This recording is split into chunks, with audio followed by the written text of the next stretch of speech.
Chers amis, bonjour. Premier jour de déconfinement, jour J, mais la parole de Dieu, nous devons continuer de l'accueillir et, comme je le dis assez souvent, ne pas perdre l'éventuel profit d'une vie spirituelle approfondie, peut-être même parfois retrouvée, même si cette période a été marquée par des luttes, par des combats, par des interrogations.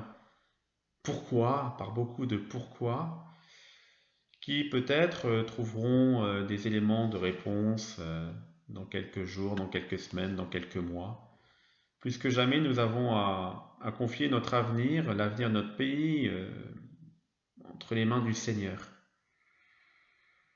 Nous ne savons pas de quoi demain sera fait, mais Dieu, lui, le sait.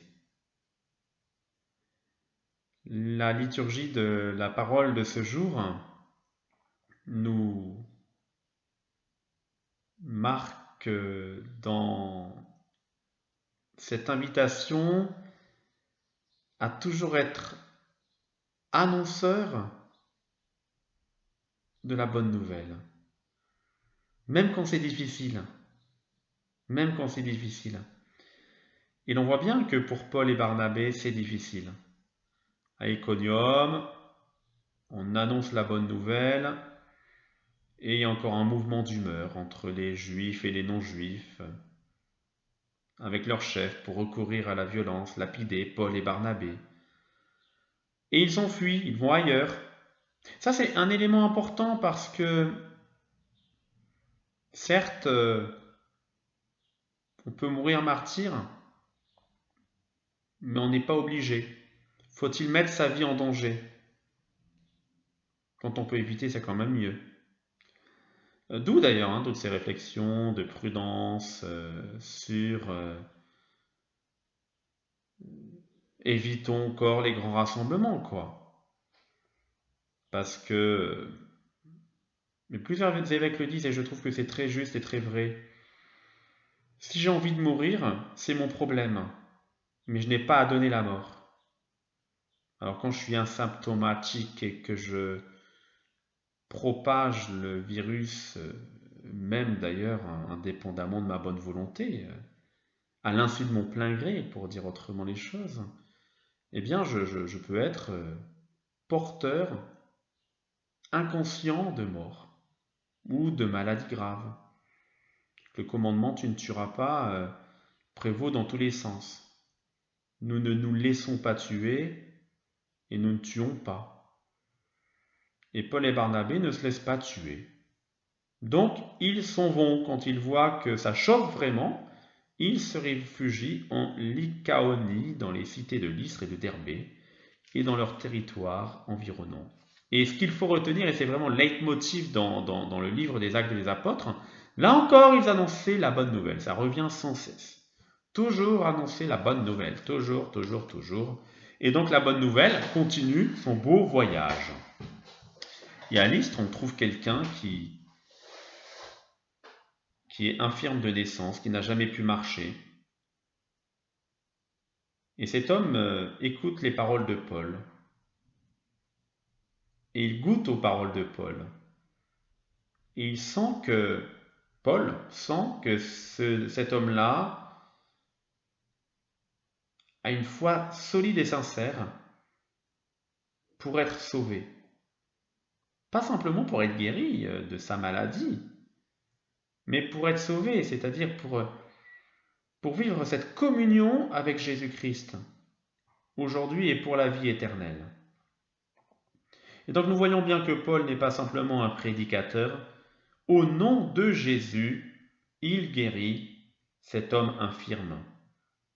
Et il se dresse, cet homme, d'un bond.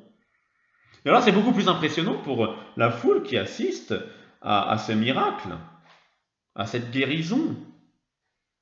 Parce que les paroles qui nous parlent de Jésus-Christ, ça fait peut-être bof, mais quand on voit qu'au nom de Jésus-Christ, on fait une guérison et des miracles, c'est quand même génial. Sauf que les foules ne voient pas dans cette guérison un signe de Jésus-Christ, mais vraiment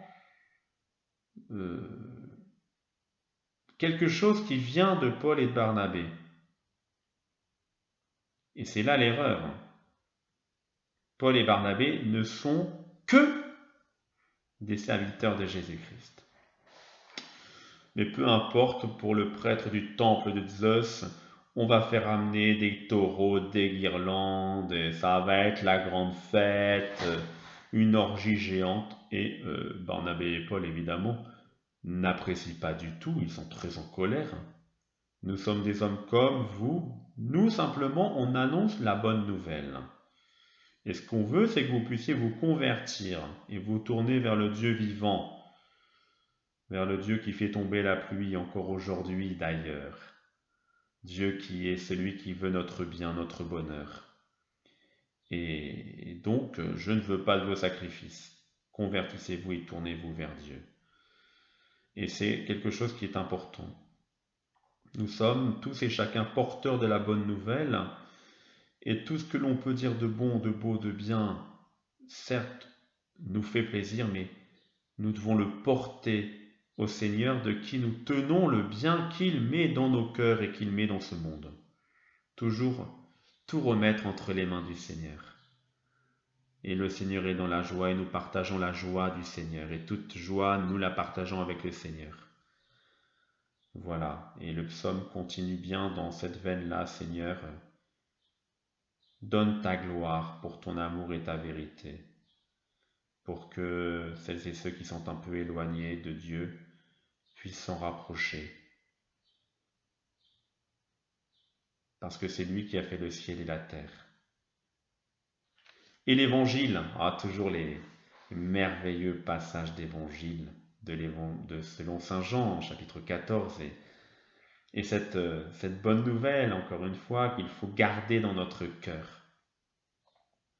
Parce que nous écoutons la parole de Dieu et nous la gardons dans notre cœur, nous aimons le Seigneur, parce que nous aimons le Seigneur, nous gardons sa parole.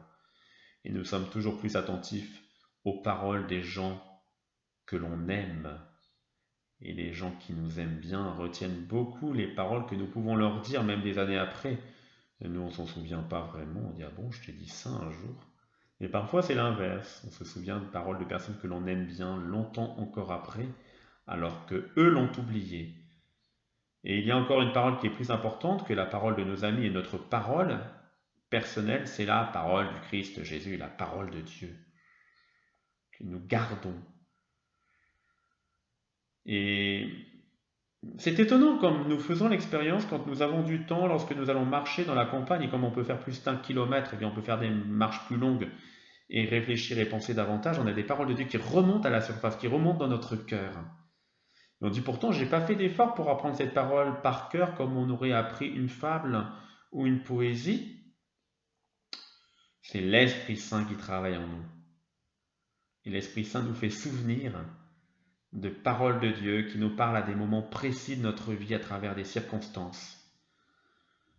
L'Esprit Saint qui est appelé le défenseur. Moi, j'aime énormément cette manière de parler de l'Esprit Saint. Celui qui nous défend contre notre envie parfois de laisser Dieu de côté, contre notre envie d'être désagréable avec telle ou telle personne, contre notre mauvaise envie, une envie cachée de nous dévaloriser. Bien, l'Esprit Saint vient nous défendre dans notre relation avec Dieu, dans notre relation avec les autres et dans notre relation avec nous-mêmes.